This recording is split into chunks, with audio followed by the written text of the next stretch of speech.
Ito ang reading mo, Virgo. Welcome back to our channel. Naway nasa mabuti kayong kalagayan while watching our channel. This is a general reading. Kayo nang bahalang magpalit-palit ang situation nyo sa reading ko.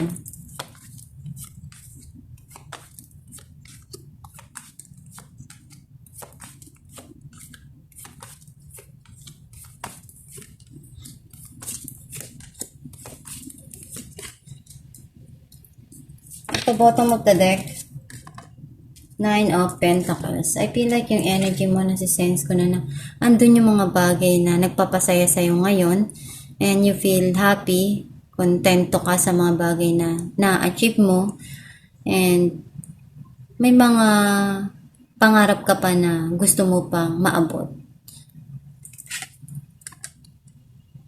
Ang mensahe ng card mo, meron ditong iniisip kang gawin. Pwedeng travel.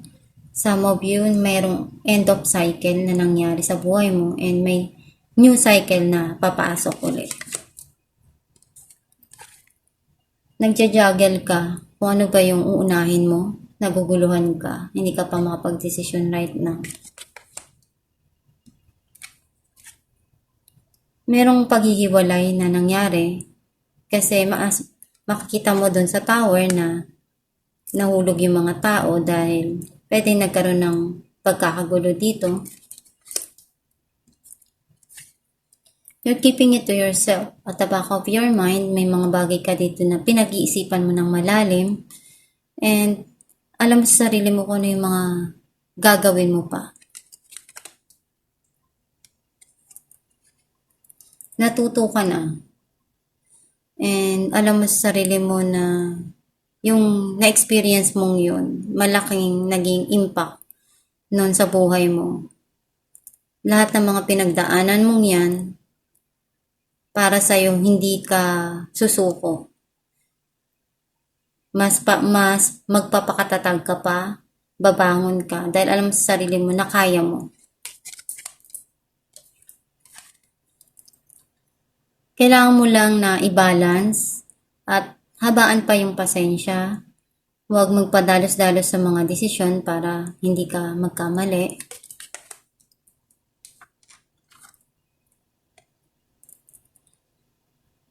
Something here na you want to leave it all behind. May mga sitwasyon na gusto mo nang kalimutan. Very emotional. Some of you may gustong puntahan na pwedeng magpapasaya sa puso mo. You will do your best pagdating sa mga pangarap mo. And gagawin mo yung part mo doon. Pagdating sa pag-ibig, sa trabaho, sa mga plano na gusto mong mangyari sa buhay mo. Clarify natin ang Wheel of Fortune. The Sun and the Moon. May parating dito na happiness. Ito yung new cycle. Yung end of cycle mo, nag-heal na siya. And may mga bagay ka dito na tinitingnan. As you can see, makikita mo yung dalawang aso dito sa moon. Nakatingala sila. May mga bagay ka dito na alam mong kaya mong ma-achieve. And you keep it to yourself. Clarify natin the Tower. The Empress and Ten of Wands. May mga na-overcome ka na dito. Alam mo rin kung ano yung responsibilidad mo pagdating sa sarili mo, sa mga pangarap mo. And gagawin mo yung best mo Some of you, something here na about fertility. You're thinking about kung kaya mo na ba. Kung kaya mo na bang ibigay ito sa sarili mo, handa ka na ba? Kung hindi naman, pwedeng rebirth as different person as you na gusto mong ma-achieve. Clarify natin ang Nine of Wands, the Chariot and Knight of Cups. May parating dito na taong gustong sabihin yung kanyang nararamdaman.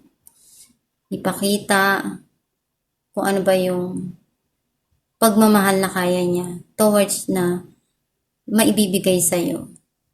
Pero, you are guarded na eh. Kasi nga, nadala ka na doon sa mga nangyari sa buhay mo. Clarify natin ang 8 of Cups. The Lovers and Queen of Swords. Nakita ko dito may communication. Magkakaroon ng pag-uusap. Some of you, something here na magkakaroon ng linaw dun sa pagmamahalan na alam mo sa sarili mo na ito na yung kasagutan na hinihintay mo. Clarify natin ang 2 of Pentacles, 6 of Wands, and the Sun. May happiness dito. Pag alam mo na sa sarili mo na handa ka na harapin tong desisyon na to, doon darating yung success para sa'yo. And happiness. Unti-unti ring mag-heal yung mga sugat na nangyari sa past. Kasi nakikita ko na paparating to eh. Pero, ang tanong, handa ka na ba? Ikaw mismo yung magdedesisyon, ikaw mismo yung pipili. Clarify natin ang the Moon. Basta alamin mo na sa sarili mo kung ano yung desire ng puso mo. Kung ano yung magpapasaya sa'yo. Page of Cups and Death. May mga plano ka pa dito na gusto mong ma-achieve pero para sa'yo napakahirap pa nun eh. At pinag-iisipan mo kung paano mo makukuha. And may parating dito na transformation na pwedeng magsimula sa buhay mo. Ito yung panimula para sa'yo na malaking pagbabago. Clarify natin ang Temperance. 2 of Wands and the Hermit. May mga plano ka pa dito pagdating sa future mo na gusto mong ma-achieve. At the same time, may mga binabalikan ka na memories na alam mong naging experience mo na pagkukuhanan mo, paghuhugutan mo kung paano mo ma-achieve pa yung mga pangarap mo. Kailangan mo lang matuto na i-balance yung mga nangyayari o yung sitwasyon, habaan yung pasensya, huwag magpadalos-dalos sa mga desisyon, pag-isipang mabuti para hindi ka magkamali o madapa. Kung magkamali man, bumangon at harapin ko naman yung mga consequences na nangyari or kailangan dun sa sitwasyon. Clarify natin the Magician, 9 of Cups and 4 of Swords.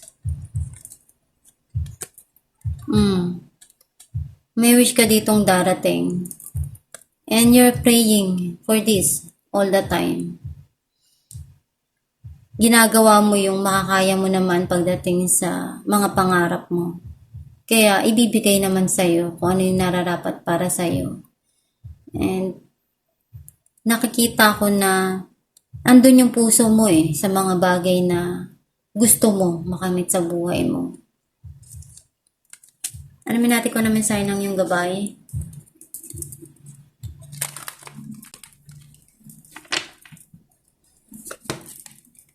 Energy work.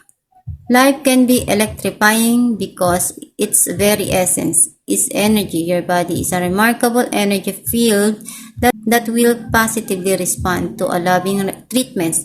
Your hands and heart are activated to give healing energy to your loved ones and clients. Ang mensahe ng iyong gabay na kung ano yung na binibigay mo sa trabaho mo, yung binibigyan mo ng effort, ng lakas mo, ng panahon mo, is nakakatulong yun eh sa paligid natin, sa mga taong nandyan para sa atin. Basta gawin mo lang yung best mo, pagsumikapan mo lang yung mga pangarap mo at maaabot mo yan. At magdasal ka lang palagi para gabayan ka sa mga desisyon, sa mga pangarap mo. nandyan lang palagi sila, nakikinig, pinagmamastan ka, at hinihintay ka. Basta magdasal ka lang, manalig ka, at magtiwala ka. At itong yung reading, Virgo, kung nakaresonate ka, kindly comment down below. Thank you for watching.